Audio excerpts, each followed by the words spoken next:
يا صباح الخير والسعادة والتفاؤل وراحة البال، يا رب جميعا تكونوا بخير. ايه رأيكم نعمل مع بعض النهاردة غدا سهل جدا وسريع وفي نفس الوقت طريقته صحية، ينفع جدا للدايت او اللي ماشي على نظام غذائي او حتى لما بيعملش اي حاجة من دي، لان في الاخر بجد بتطلع طعمها ولا احلى. مش لازم ابدا بقى علشان عندنا شرايح لحمة يبقى لازم يعني نقليها، وعلى قد بقى ما انا هعملها معاكم بتتبيله بسيطه جدا، بس في الاخر بتخلي طعم اللحمه بجد ولا احلى، وبتطلع معانا صوص حلو جدا. يعني كل اللي هتحتاجي تعملي جنبها شويه مكرونه بقى او شويه رز او حتى تاكليها بالعيش. وفي اخر الفيديو هقول لكم ازاي من نفس الصوص ده ممكن نقدم اللحمه دي بشكل تاني خالص، باضافه بسيطه خالص في الصوص هتنقل معاكي اللحمه دي لحته تاني خالص. يعني لو عشاق الصوص الابيض يستنوا لاخر الفيديو، هنعمل صوص ابيض حلو جدا من نفس الصوص اللي هيطلع من اللحمه دي بمنتهى البساطه. فيلا بقى نشوف الوصفه القمر دي عملناها ازاي. بس لو سمحتوا قبل ما نبدا الفيديو عايزه افكركم يا ريت اللي ما عملش اشتراك في القناه يشترك، وكمان يفعل الجرس ويعمل لايك علشان ده بيساعد القناه ان هي تكبر. ويلا نقول بسم الله ونشوف هنعمل ايه. اول حاجه علشان احضر التتبيله البسيطه استخدمت معلقه كبيره من الثوم المفروم الناعم، وعليهم عصير 2 ليمونه كبيره، ومعلقه كبيره من دبس الرمان. ومش قادره اقول لكم دبس الرمان ده بيكون حلو قد ايه في التتبيله بتاعه اللحمه او الفراخ. وكمان حطيت معلقه كبيره من الباربيكيو صوص، ولو عندك صويا صوص برضو حطي بتكون حلوه جدا. والتوابل البودر هتكون ملح، معلقه صغيره من الفلفل الاسود والكمون والكزبره والزعتر والبابريكا، ويا ريت لو عندك بابريكا مدخنه تستخدميها، لو ما عندكيش استخدمي بابريكا حلوه.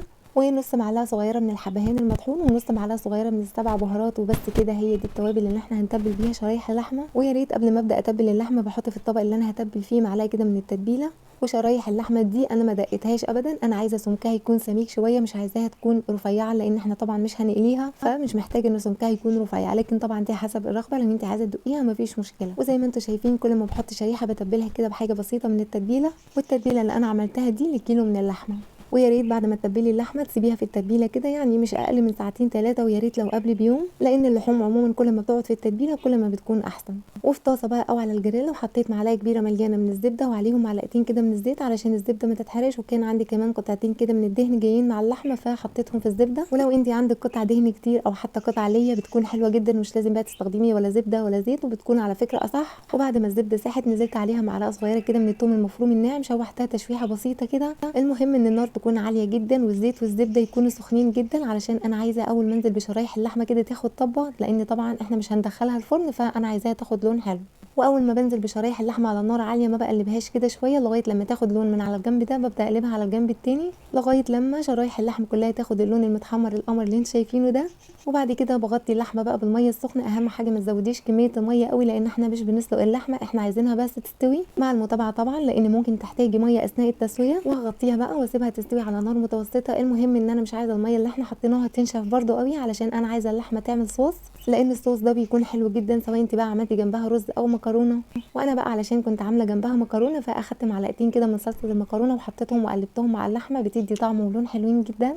وبس كده يا ستي، وهي دي طريقه شرايح اللحم البسيطه جدا، بس مش قادره اقول لك بقى ريحتها ازاي، كانت قلب الدنيا. وعلشان انا بقى من عشاق المشويات فحبيت ان انا ابخر اللحمه دي بالفحم، بس طبعا الخطوه دي اختياري. وبس كده يا قمر، وكده تكوني عملتي اسرع واحلى غدا بجد ممكن تعمليه بقى وانت كسلانه وانت زهقانه ومش عايزه تقفي في المطبخ كتير، انت مستعجله مثلا. يعني في الغدا ده هتكوني كده ضربتي عصفورين بحجر، عملتي غدا سهل وسريع وفي نفس الوقت عملت لهم غدا حلو. ويا سلام بقى، مش قادره اقول لك الصوص ده بيخلي طعم المكرونه او الرز حلوين قد ايه.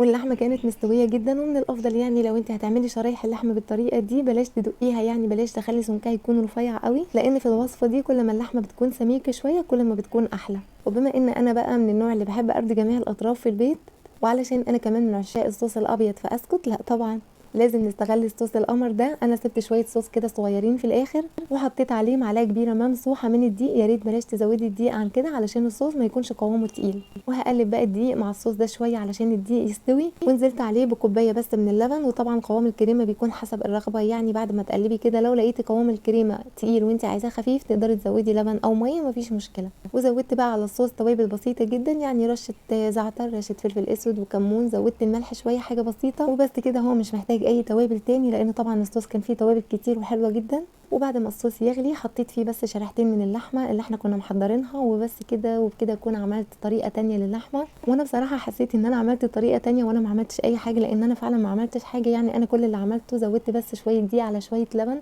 والوصفه اتنقلت لحته تانية خالص. بعد ما حطيت شريحتين اللحمه سبتهم بس كده دقيقتين مع بعض على نار هاديه جدا وبس كده. لو انت بقى عايزه تستخدمي بدل اللبن كريمه او عايزه كمان تزودي جبنه كريمي فده طبعا حسب الرغبه، بس انا حبيت الموضوع يكون اقتصادي شويه بس في نفس الوقت طعمه حلو.